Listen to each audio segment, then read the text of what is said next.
Hello, friends.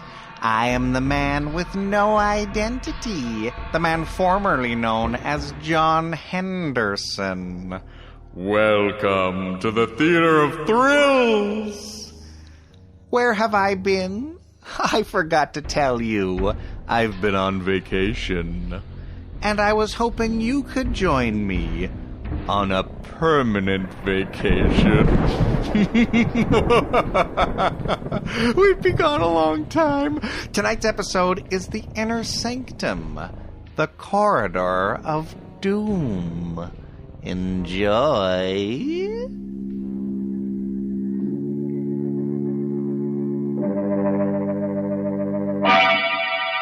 Lipton Tea and Lipton Soup present Inner Sanctum Mysteries, starring Boris Karloff.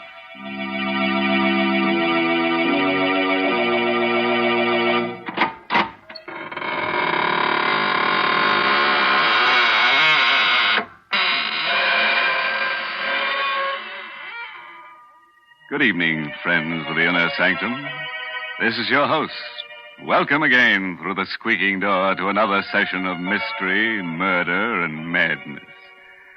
Oh, excuse me if I don't get up, but I'm all worn out. Yes, I've had a hectic few days with an old friend who just blew into town. He's one of those earnest souls who insists on doing everything for himself. Consultations with the monument makers, the grave diggers, fittings at the coffin makers. Yes, quite a busy body. But then we only die once, you know. These friends of yours, they're such unhappy people. They never seem to enjoy life. Never seem interested in any of the quiet, peaceful, good things of life. For instance, what's the use of telling one of your spooky characters about Lipton tea? They wouldn't like it. But other people enjoy that brisk Lipton flavor. They settle back in an easy chair and say to themselves, Lipton certainly has a rich, hearty flavor. Never the least bit wishy-washy. No siree. But would a ghost appreciate Lipton's? Indeed, he would not. And it's lucky Lipton's is made for real live folks who like good things, or else it wouldn't be the world's largest selling brand of tea. Mary, you've been very hard on my friends. Very. And they won't like it. But then most live folks don't enjoy being scared to death. And that's just what's going to happen to you tonight. Our story is called The Corridor of Doom. It's an original radio play written by Robert Newman. And our star tonight is a man who gives even me the shakes. The famous star of stage, screen, and radio, Boris Karloff. Have you thought about death lately? Not the fact that it's inevitable, that it must come to all of us someday, but rather how it will come. Do you think of it as a sleep and a waking, of a sudden transition from one state of being to another, or to a state of non-being? John Clay was one of those people who never thought about it at all, until he found himself walking down that dim and endless passage which... But suppose we let Boris Karloff in the role of John Clay tell you about it himself. If your blood pressure will take it, put out the lights and come on a little trip down the Corridor of Doom. When I woke up, I had no idea of where I was or how I'd gotten there. I was lying on a hard, white bed in a clean, white room. There was a dull pain in my abdomen. Touching it tentatively, I felt a bandage. So that was it. An operation. But for what? And where was I? At that moment, the door opened, and she came in.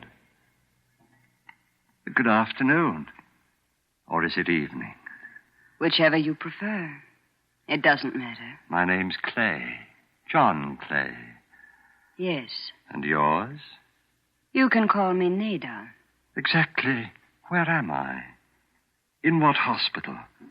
It has no name. What? But that's ridiculous. I'd like to speak to Dr. Rogers. If you'll get him for me, please. There is no Dr. Rogers. At least, not here. Then who operated on me? And for what? Listen, I'm not a well man. I've a very bad heart. Will you get someone who can talk to me? If you wish. I'll call Dr. Stone.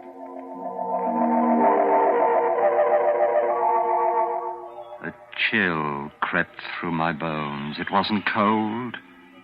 It was fear. Unreasoning and abysmal fear. The door opened again, and there stood a heavy-set man, his hair flecked with gray, and with him, my son-in-law, Alex Bartlett. Alec, I can't tell you how glad I am to see you. Hello, Father. But why are you standing out there? Why don't you come in? Oh, no. No, I shouldn't advise it, Mr. Clay. And why not? And why... Oh, was it you who operated on me? Yes. I'm Dr. Stone. Why wasn't Dr. Rogers called in? He's taken care of me for years. There wasn't time. It happened during the night. Acute appendicitis. And even as it was... Even as it was? What? And why are you dressed that way, Alec? All in black. Well, it's customary. After all, you are my father-in-law. Of course I am, but... Now, look, Alec. You've got to stop being so mysterious. You know about my heart, what any sudden shock will do. I don't think you need worry about that anymore, Mr. Clay. And as far as the mystery is concerned, this initial period of adjustment is always a little difficult. Difficult? Do you realize what it's like, lying here helpless, completely isolated, as if I were all alone in the world? Or isn't there someone I can talk to? Some of the other patients? Not just yet. When the time comes, you'll meet them. But, look, Doctor, I can't stand much more of this. I can't. If I don't find someone who really cares about me, who'll treat me like a normal human being... My dog. How about my dog? What do you think, Doctor? Yes, that's possible. We'll see what we can do, Mr. Clay. Come along, Bartlett. Goodbye, Father. You'll be back, won't you, Alec? I don't know. I'll try, but it's difficult. Very difficult. Then don't go, Alec. Don't leave me here all alone. Come back. Come back.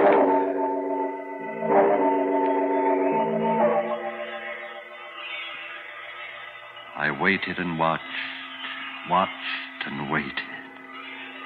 Then the door opened, and there was the doctor again.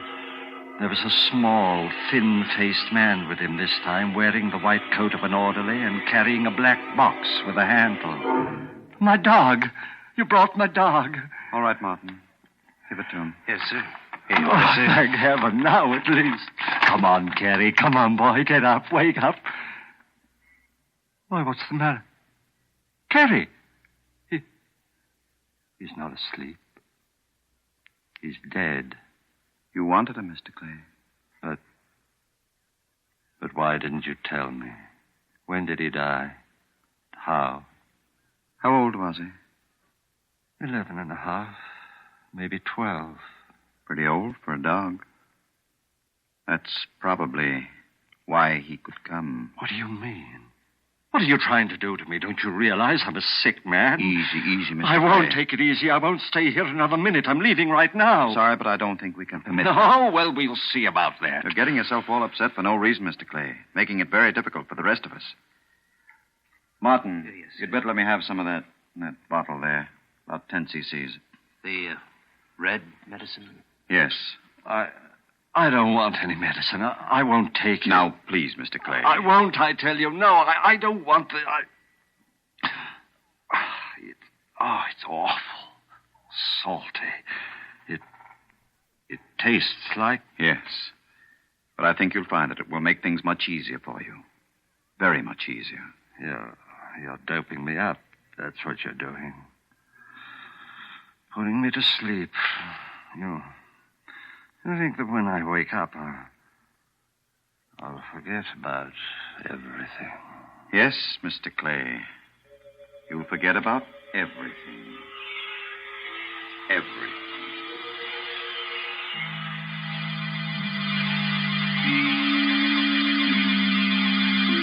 I was somewhere deep down under the earth. It was a passageway, stone-flagged and with stone walls, and I was walking slowly down it in my bare feet. feel the chill of the cold stones through the thick layer of dust. The passageway stretched ahead of me, endlessly. And suddenly, I noticed that there were doors set into the walls on either side, closed doors. And on each door there was a name. Abel, Abercrombie, Abington. Where was I? What was this place? What was behind those awful, ominously closed doors? Something seemed to be drawing me on down the terrible passageway. Addison, Agar, Allen. I could feel the cold creeping up my legs, higher and higher, my heart pounding faster and faster. Then suddenly I knew where I was and where I was going. Knew what was waiting for me there ahead of me down the passage. Exerting all my will, I turned, tried to go back. With a roaring in my ears, I was falling through the darkness. Falling.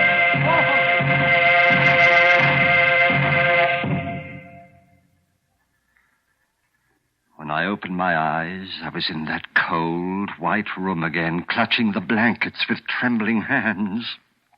How do you feel now, Mr. Clay? You cried out, sir, as if... A dream. The most awful, horrible nightmare I ever had. A dream? The doctor will be very interested.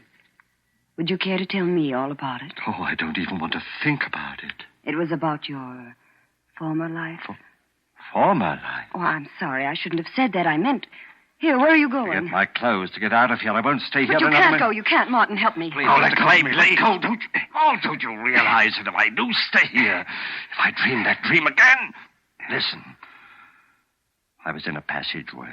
An endless, eternal passageway like a corridor of doom. It stretched on and on to infinity with doors, closed doors on either side. And on each one of the doors in alphabetical order there was a name. The name of all those who had died since the beginning of time. I was walking down that corridor on my bare feet and... Why are you looking at me that way? You mustn't talk about that. You mustn't, do you hear? But you asked me. You didn't dream that dream. You couldn't have. And you've got to get it out of your mind. We'll help you. We'll give you a massage. That should make you relax. The alcohol, Martin, right over there. A massage? You think that'll help? If it doesn't, we'll call Dr. Stone. Try something else. Martin. I see. Now what? What are you staring at? Your feet. On the soles. Dust. Thick, gray dust. Dust. Like the dust in the passage. The corridor of doom. And that means... It wasn't a dream. It means... I was really there.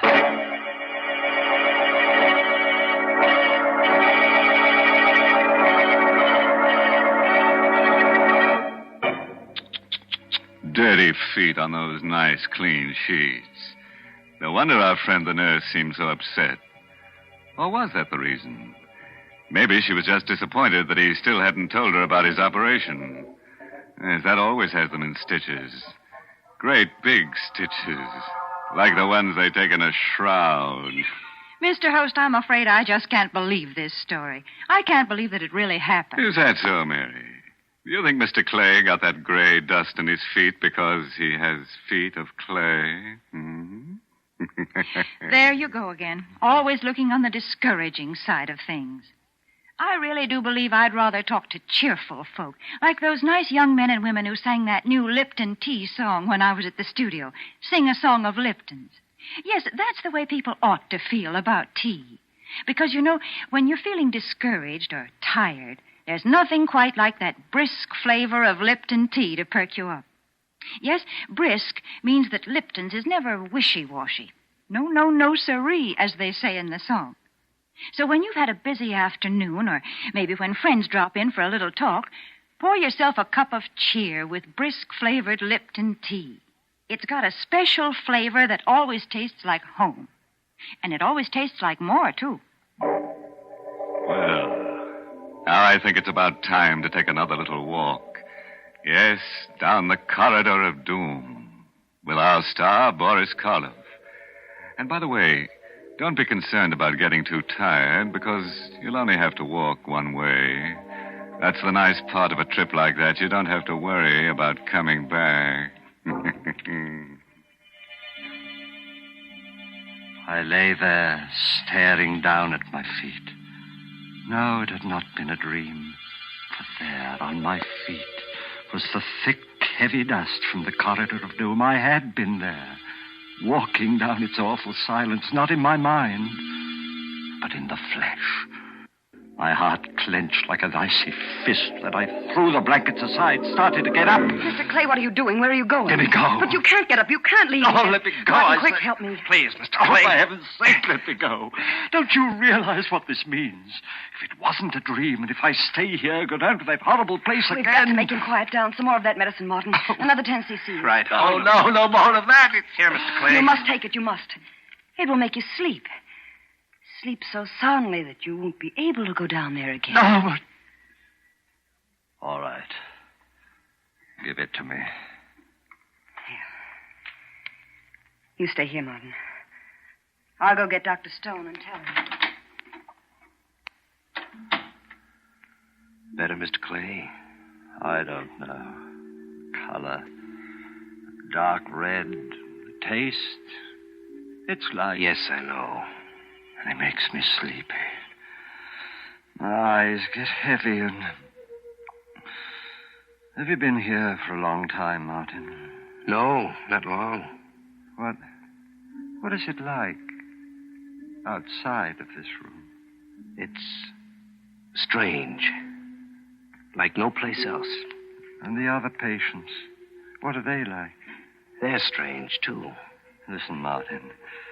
I'm a rich man. You're the only friend I've got here. You've got to help me. Whether you're rich or poor doesn't matter. As for helping you, that's what I'm here for. You've got to stay here. Watch me. Every minute. My heart. I don't think it'll stand much longer.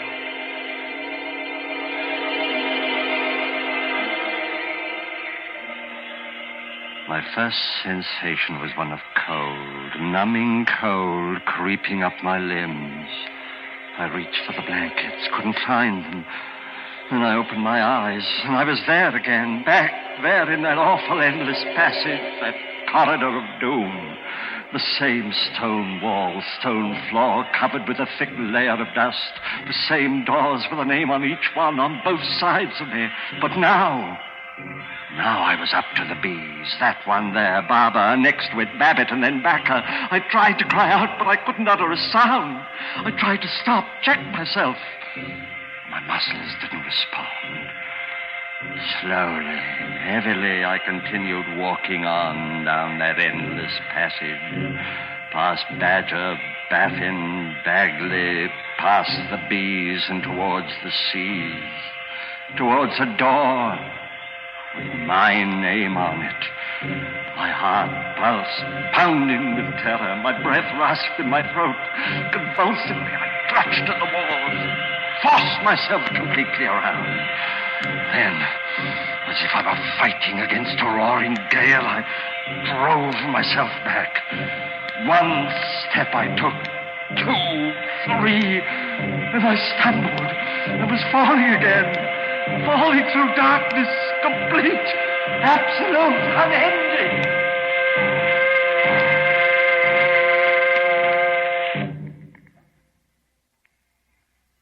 Even before I opened my eyes, I knew where I was. Back in my room, the sheets crumpled in my sweating hands. I lay there for a moment. I knew that this was my last chance.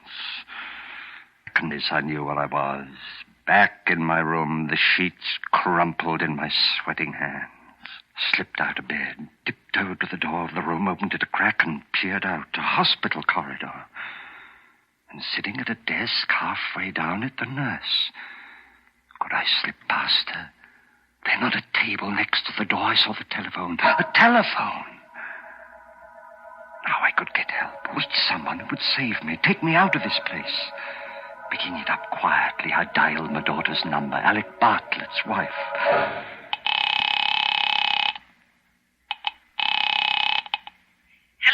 Jane? Oh, thank heaven. Hello? Jane, it's your father. Listen, you've got to help me. You've got to come and get me. I'm at the hospital. Alec Hello? knows where. Hello, is anyone there? Yes, can't you hear me? Didn't you hear what I said? It's your father and... Jane! Hung up. I heard her, but she couldn't hear me. Something wrong with the phone, her phone. I've got to get hold of somebody, but who? Dr. Rogers? Oh, might be out. And if they come in while I'm phoning... Oh, I know, of course.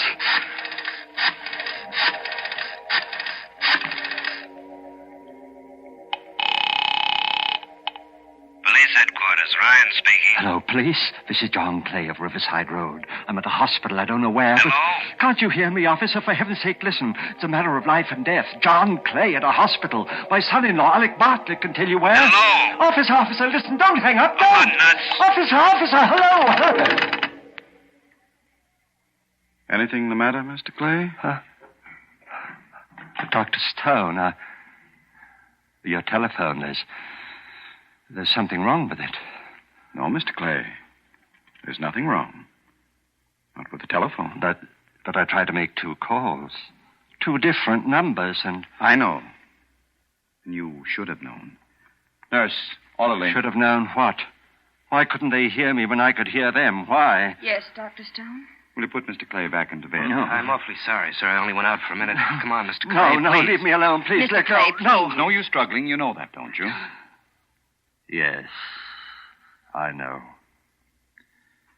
Doctor, I won't have to go back down there again, will I? Down to the corridor? That's not up to me. All right, nurse. I think we're ready for another dose. The final one. Yes, Doctor. No, doctor. No, not that red medicine. Not again. I'm sorry, but you've had a lot of time. All the time we can give you. All right, Mr. Clay. No, I won't Here. take it. You know what it means, Doctor. If I go back down there again to the corridor, it'll be to the letter C. To the place where my name is. If he won't take it by himself, perhaps you'd better help her, Martin. Yes, sir. No, Here, I Mr. won't.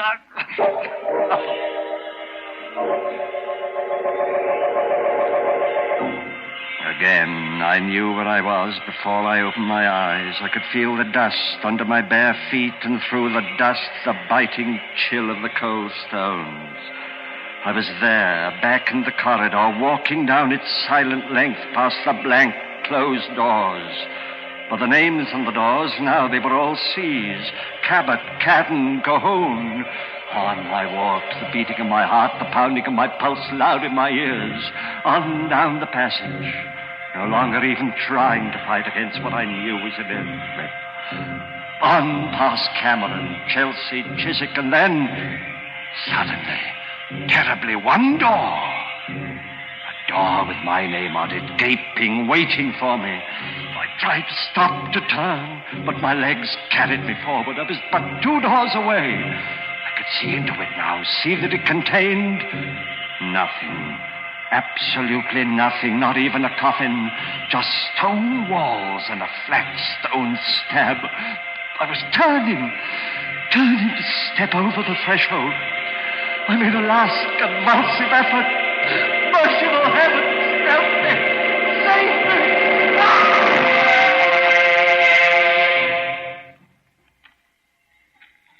All right, Martin. Pick him up. Yes, sir. Is it all over? Hello, Bartlett. In at the death, eh? I'll see if there's any pulse, of course, but I should think it is all over. It is stone, but not the way you think. What? Clay. He's not dead. No thanks to you. All right, get him up, both of you. Here, Mr. Clay, let me help It's you. all right, Martin. I'll be fine from now on. But how? Don't look so surprised, Alec. Mr. Martin is a detective. I hired him some time ago. You see, I had a feeling that something was wrong when that railing broke accidentally, and I took that bad fall. So I decided I should investigate. You can't prove it. You can't prove anything. The first results of Martin's investigation showed me what bad financial shape you were in. And it was then that I realized that you had actually been trying to murder me to get hold of my money. So I faked that story of having a very bad heart. You mean it? I thought it would give you the idea of trying something more subtle and less dangerous. And it certainly did. But you still can't prove anything, not a thing. No, don't you worry about that. Don't forget. Come back here, Bartlett. You'll never have a chance to prove it. Come back, Bartlett. Oh, you shot him, killed him. Well, I couldn't have. I fired up in the air to get him to stop. Come on. But I don't understand it. There's not a mark on him. But he is dead. He was the one who had the bad heart. That's what gave me the idea of pretend. Good heavens, look. At what? This hallway was supposed to be the corridor of doom. When I reached the door with my name on it, I was supposed to die. Look. Look at the name on that door there. The one right next to him. Bartlett. His name. So what? Nothing, Martin. Nothing at all.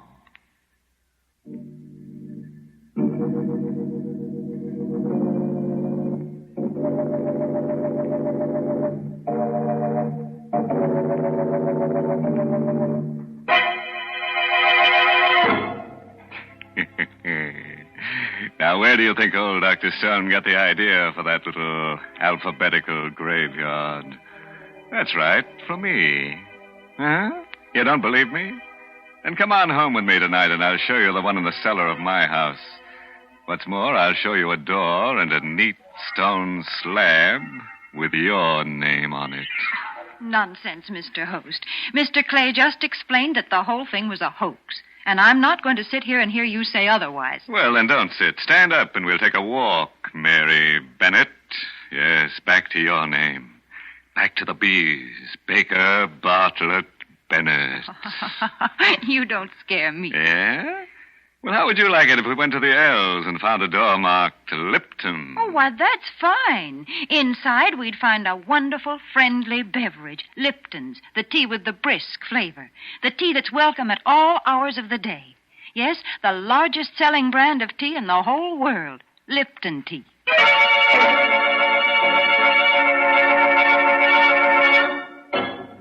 And now a word of advice. If you should wake up tonight with a sudden chill, find yourself walking barefoot down a dusty stone corridor with doors on both sides of it, don't get excited. Just insist on a doom with a view. By the way, this month's Inner Sanctum mystery novel is The Whistling Legs by Roman McDougal. Yes, and next week's Inner Sanctum story, directed by Hyman Brown and brought to you by Lipton Tea and Lipton Soup. Next week's story is about women. Yes, 2 women who like to be treated rough. Choke 'em to death, shoot 'em, murder 'em. They'll love you for it. And who do you think is going to be their boyfriend? That's right. Boris Karloff. Boris Karloff will be with us again next week, because who else could love such women? So, if you're in a tender mood, tune in next Tuesday. Until then, good night. Pleasant dreams.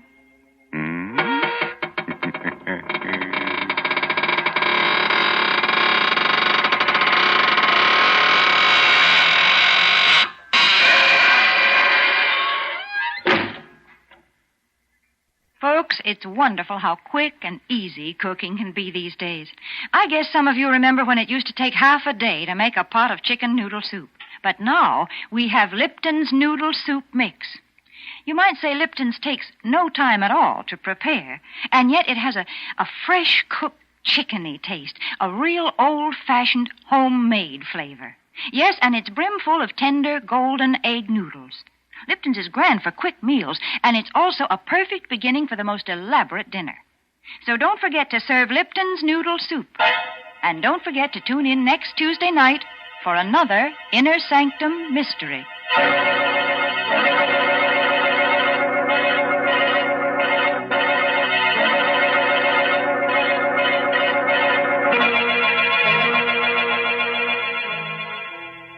This is CBS, the Columbia Broadcasting System.